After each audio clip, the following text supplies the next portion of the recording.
यूहन्ना 16 अध्याय और 16 पद से पढ़ें उसको। थोड़ी देर में तुम मुझे न देखोगे और न फिर थोड़ी देर में मुझे देखोगे। तब उसके कुछ चेलों ने आपस में कहा, यह क्या है जो वह तुम हमसे कहता है, थोड़ी देर में तुम मुझे न देखोगे और फिर थोड़ी देर में मुझे देखोगे, और यह इसलिए कि मैं पिता के पास जाता हूँ। तब उन्होंने कहा, यह थोड़ी देर जो वह कहता है क्या बात है, हम नहीं जानते कि वह क्या कहता है। यीशु ने यह जानकर कि वे मुझसे पूछना चाहते हैं, उनसे कहा, क्या तुम आपस में मेरी इस बात के विषय में पूछताछ करते हो? थोड़ी देर में तुम मुझे न देखोगे और फिर थोड़ी देर में मुझे देखोगे। मैं तुमसे सच सच कहता हूँ कि तुम रोओगे और विलाप करोगे, परंतु संसार आनंद करेगा। तुम्हें शोक होगा, परंतु तुम्हारा शोक आनंद में बदल जाएगा। बस, परंतु तुम्हारा शोक आनंद में बदल जाएगा। गुड फ्राइडे लोग मनाते हैं। 12 से 3 के बीच में तीसरे पहर जिसको बोलते हैं, पूरे संसार में अंधियारा छा गया। सुसमाचार का अभिप्राय जो है गुड फ्राइडे का, उस दिन यीशु मसीह को लोगों ने क्रूस पर चढ़ा दिया। वहां चेलों से वो बात कर रहा है कि तुम मुझसे पूछते हो कि थोड़ी देर में देखोगे, थोड़ी देर में नहीं देखोगे। इसका मतलब चेलों को भी समझ में नहीं आ रहा। क्यों? क्योंकि वो अपने आप को जिंदा होने की बात कर रहा है। आइए चलेंगे, देखेंगे इसको, आगे बढ़ेंगे।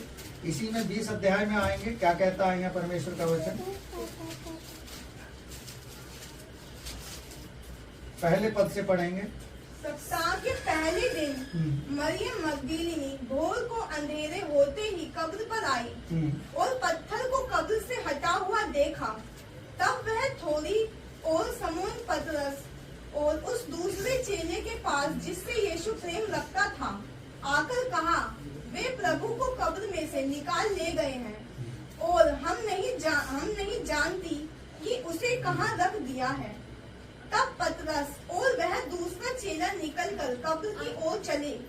वे दोनों साथ साथ दौड़ रहे थे, परंतु दूसरा चेला पतरस से आगे बढ़कर कब्र पर पहले पहुंचा और झुककर कपड़े पकड़े देखे तो भी वह भीतर न गया।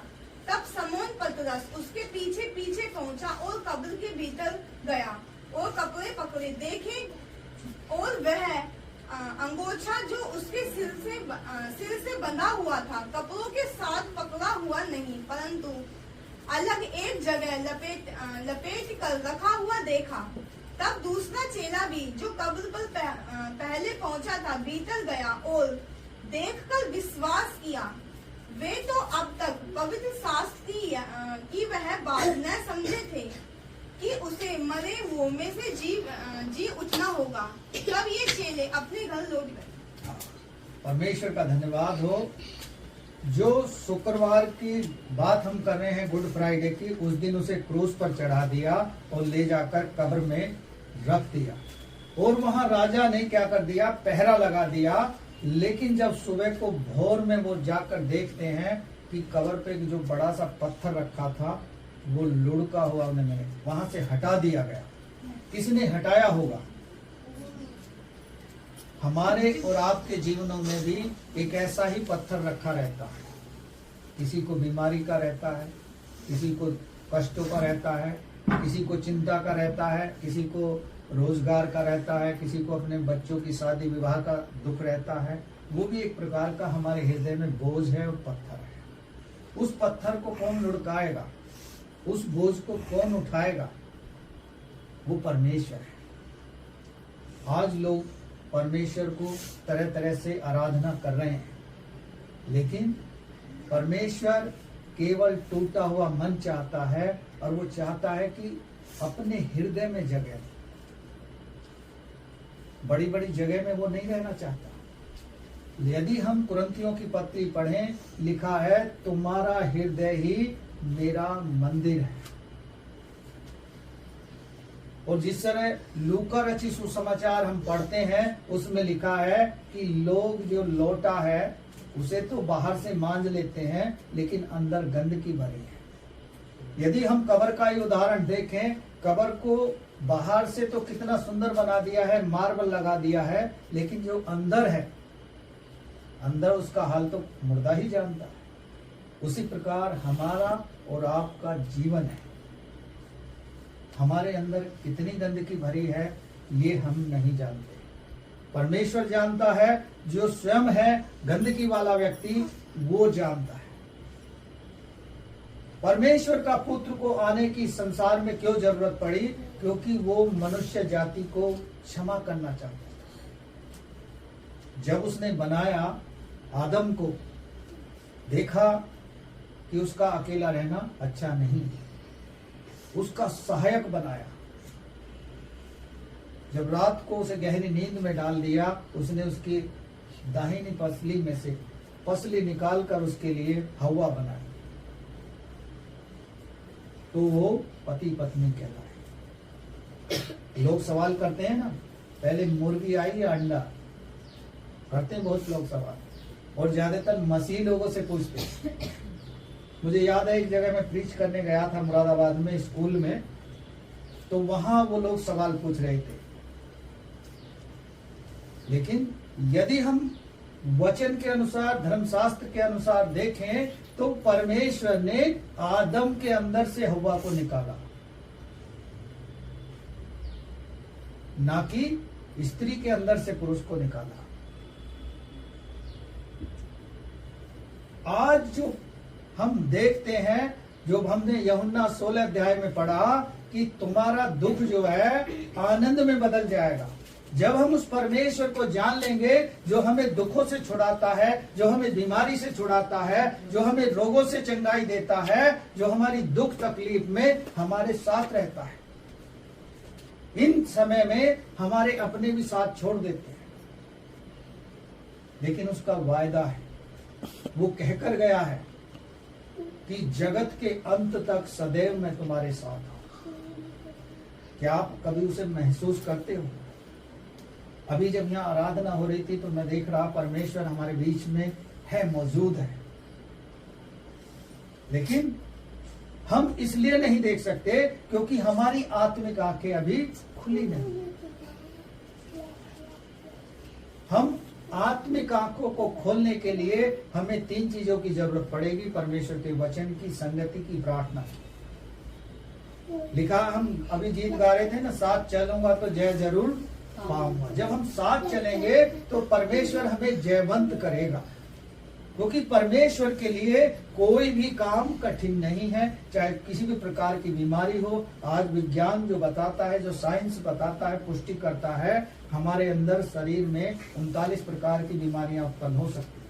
उससे ज्यादा बीमारी हमारे शरीर में नहीं आ सकती। लेकिन जब यीशु मसीह को क्रूस पर चढ़ाया गया तो उसके शरीर में 39 कोड़े मारे गए।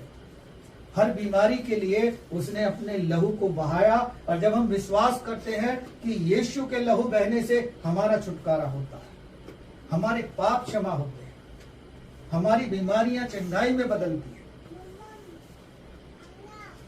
जो बहनें मां नहीं बन सकती, परमेश्वर उन्हें आनंद करने वाली माता बना देता है। बाइबल में एक उदाहरण है, 90 वर्ष की आयु में परमेश्वर ने एक बहन को पुत्र दिया। क्या आप और हम कल्पना कर सकते हैं 90 साल की स्त्री के अंदर शरीर की सारी प्रक्रियाएं बंद हो जाती, उसमें इतनी कैपेसिटी नहीं रहती कि वो बच्चे को जन्म दे सके। लेकिन जब वो परमेश्वर पर विश्वास करता है, वचन कहता है, मरकुस 16 अध्याय को पढ़ोगे, लिखा है, जो मुझ पर विश्वास करता है वो मुझसे बड़े बड़े काम करता है। उसने अंधों को आंखें दी, मुर्दों को जिंदा कर दिया, बीमारों को चंगा कर दिया, किसी को उसने निराश नहीं किया। एक उदाहरण हम देखते हैं, मुझे बहुत अच्छा लगता है। एक बहन को लहू बहने की बीमारी थी, उसने अपने जीवन की कमाई को बहुत जगह इलाज करा के बर्बाद किया, ठीक नहीं हुई। 12 वर्ष तक वो इलाज कराती रही, उसका शरीर का लहू निरंतर बहता रहा, रुका नहीं। लेकिन जब उसे पता लगा कि उद्धारकर्ता यीशु मसीह पर यदि मैं विश्वास करूंगी, उसके पास जाऊंगी तो मैं ठीक हो जाऊंगी, वो जाती है मिलने के लिए यीशु मसीह से। लेकिन यीशु मसीह के साथ बहुत सारी भीड़ चलती थी, लोग उसको पकड़ना भी मुश्किल रहता था, छू नहीं सकते थे। भीड़ में होकर वो हिम्मत से गई और उसने उसके वस्त्र को छुआ और उसी समय उसका लहू बहना बंद हो गया। कोई उसने कमिटमेंट नहीं किया। ये परमेश्वर का अद्भुत कार्य है, क्योंकि उसने उसकी बीमारी के लिए अपना लहू दिया था। हमारी और आपकी बीमारी के लिए भी उसने अपने आप का बलिदान किया है। जैसे हम मोबाइल खरीदते हैं, वैसे उसने हमें और आपको खरीदा है। हमें उसके मूल्य को समझना है। यहाँ देख रहे हैं कि उसके चेले कब्र पर गए हैं और जाकर देखा कब्र खाली है और वो नहीं है। उसका जो अमोछा था जिसको वो बांधता था, केवल वो कपड़ा लेटा हुआ उन्होंने देखा। आगे आप इस कहानी को पढ़ोगे, लिखा है एक वहां स्वर्गदूत बैठा था, उसने कहा तुम यीशु को ढूंढती हो।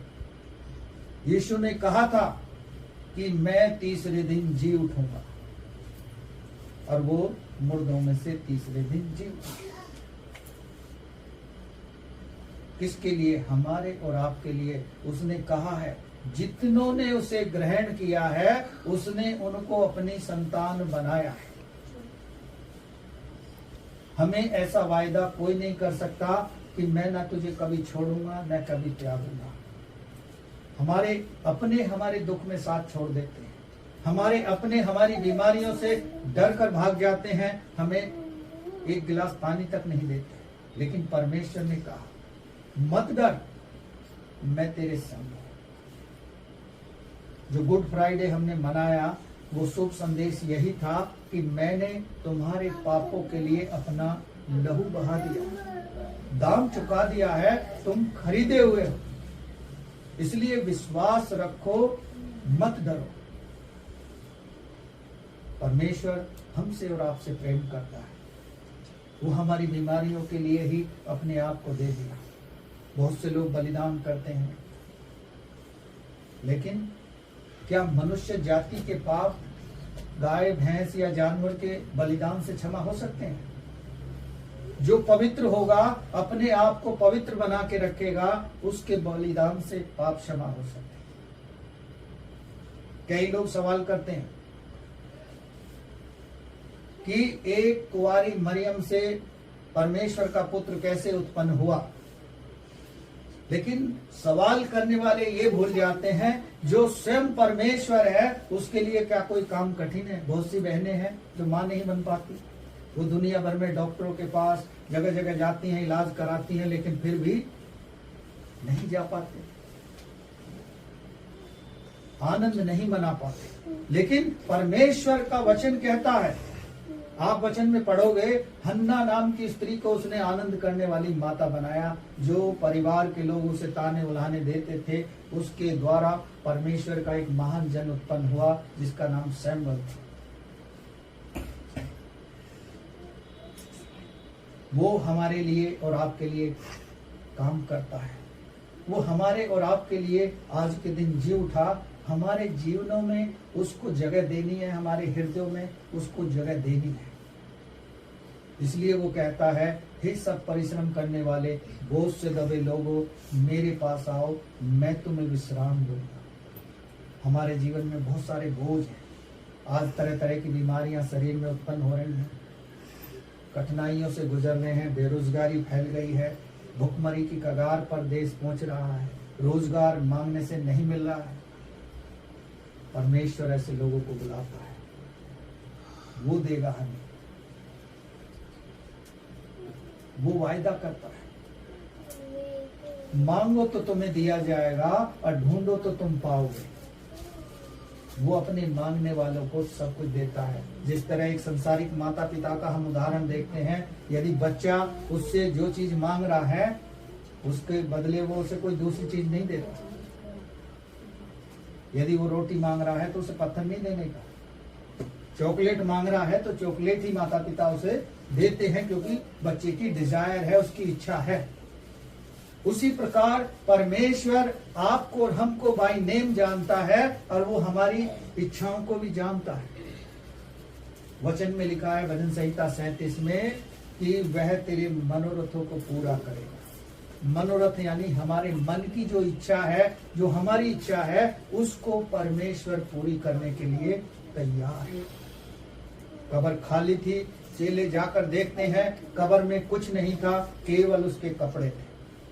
वो 3 दिन रहा कहां?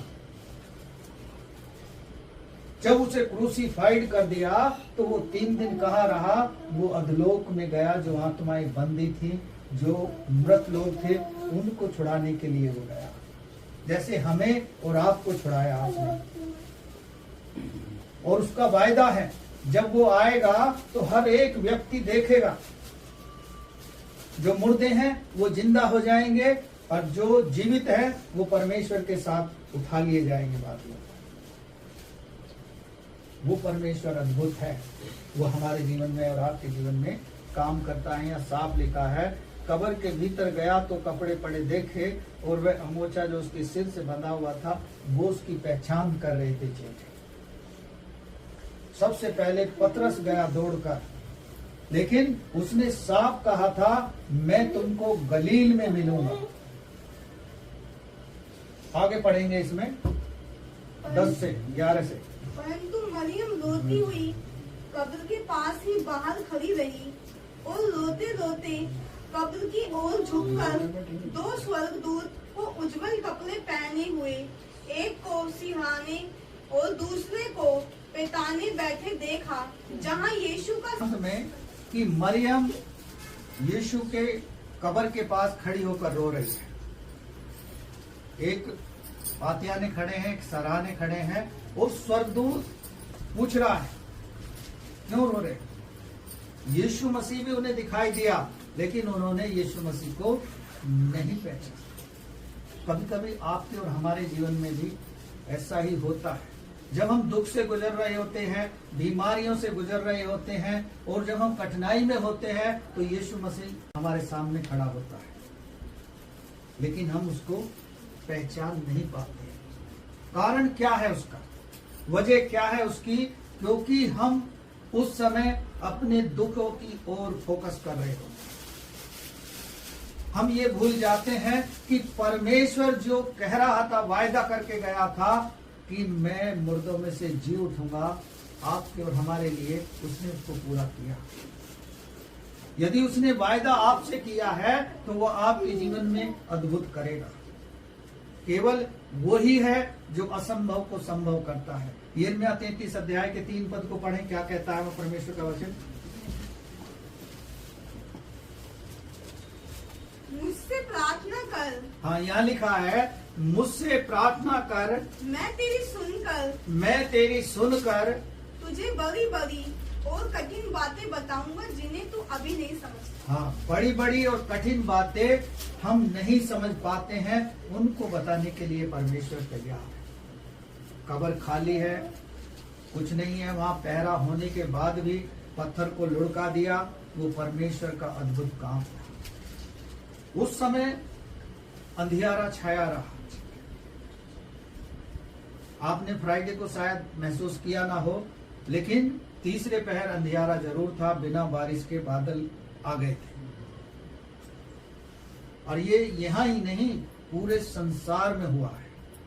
एक ही समय में, एक ही टाइमिंग में परमेश्वर के लिए ये असंभव नहीं था, संभव था। वचन में पढ़ते हैं कि तीसरे पहर अंधियारा छा गया जब उसने क्रूस पर प्राण को त्यागा। हे पिता, मैं अपनी आत्मा तेरे हाथ में सौंपता हूं। उसी समय अंधियारा छा गया। शैतान वहां मौजूद था। हमारे और आपके जीवनों में भी वो मौजूद रहता है, हमारे कानों को बहरा कर देता है, वचन ना सुन पाए।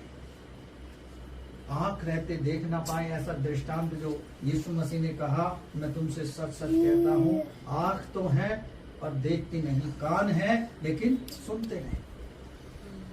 कभी कभी हम वचन हमारे सामने चल रहा होता है और हम उसको सुनते नहीं। कारण बच्चे के लाड प्यार में लगे रहते हैं, कोई मोबाइल में लगा रहता है, कोई कहीं लगा रहता है, क्योंकि शैतान ऐसी एक्टिविटी कराने में तेज होता है। हमें शैतान को हराना है, उस पे जयवंत होना है, तो अपने आप को मजबूत बनाना पड़ेगा, अपने आप को ताकतवर बनाना पड़ेगा। ताकतवर हम तब बनेंगे जब हमारे जीवन में परिवर्तन आएगा, हम बुराई का रास्ता छोड़कर अच्छाई की ओर चलेंगे। क्योंकि वचन कहता है, क्या ही धन्य है वह व्यक्ति जिसका लेखा परमेश्वर ना ले। वो उसके हाथ में है, लेकिन रोमियो की पत्री में कहता है हर एक को लेखा देना ही है, हर एक का हिसाब होगा। चाहे वो परमेश्वर को जानता है या नहीं जानता है, तो भी हिसाब तो होगा। इसलिए हम यहाँ देख रहे हैं, मरियम उसको छूकर स्पर्श करके महसूस करना चाहती थी क्या यीशु मसीह ही है, लेकिन उसने कहा अभी मुझे मत छू, क्योंकि मैं पिता के पास नहीं गया। इससे बड़ा उदाहरण बाइबल में क्या मिलेगा, जब एक डाकू जिसने पश्चाताप ही के द्वारा स्वर्ग चला गया। इतना बड़ा प्रॉमिस कोई नहीं दे सकता। उसको डाकुओं के साथ सजा मिली, और डाकू जो थे, एक बुड़बुड़ा रहा था, एक ने पश्चाताप कर लिया। तब उसने कहा तो आज ही मेरे साथ स्वर्ग लोक में होगा। उसने कोई प्रक्रिया को पूरा नहीं किया था, लेकिन उस समय की बात है। आज जो विश्वास करे, बपतिस्मा ले, जो उसकी आज्ञाओं को माने, उनका उद्धार होगा। जो नहीं मानेगा वो दंड के पात्र ठहरेंगे। ये परमेश्वर की ग्रेट कमीशन में लिखा है, मत्ती 28 के 19 और 20 में लिखा है। एक बार पढ़ लें इसे। मत्ती 28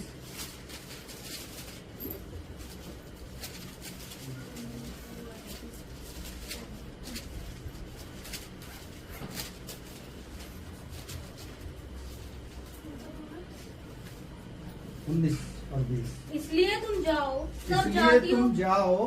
सब जातियों के लोगों को चेला बनाओ, सब जातियों के लोगों को चेला बनाओ, और उन्हें पिता और पुत्र और पवित्र आत्मा के नाम से बपतिस्मा दो। हाँ, और उन्हें सब बातें जो मैंने तुम्हें आज्ञा दी है मानना सिखाओ। हाँ, वो सब बातें जो मैंने तुम्हें आज्ञा दी है मानना सिखाओ। और देखो मैं जगत के अंत तक सदा तुम्हारे संग हूँ। जगत के अंत तक सदा तुम्हारे संग हूँ। आगे पढ़ देंगे। ठीक है। तो परमेश्वर जब जगत के अंत तक हमारे साथ है, तो फिर हमें डर क्यों है? एक मनुष्य हमें थोड़ा सहारा दे दे तो हम उस पर इतना विश्वास करने लगते हैं, लेकिन जो राजाओं का राजा, प्रभुओं का प्रभु है, जो हमें वायदा देकर गया है, मत डर, मत डर, मत डर, हर दिन के लिए कहता है मत डर। उसका प्रॉमिस है ये। आपको पता है कितनी सारी प्रतिज्ञाएं परमेश्वर ने हमारे और आपके लिए रखी हैं। 3000 से ज्यादा प्रतिज्ञाएं हैं जिनको वो कहकर गया है पूरा करने के लिए। हर एक वायदा उसका पूरा होगा। हर एक को अपना लेखा देना होगा। वो मरियम जो उसके साथ समय पर थी, कितने दुख में थी, पीड़ा में थी, आंसू बहा रही थी उसके लिए। हम अपने प्रियों के लिए, अपने परिवारों के लिए आंसू बहाकर प्रार्थना करें।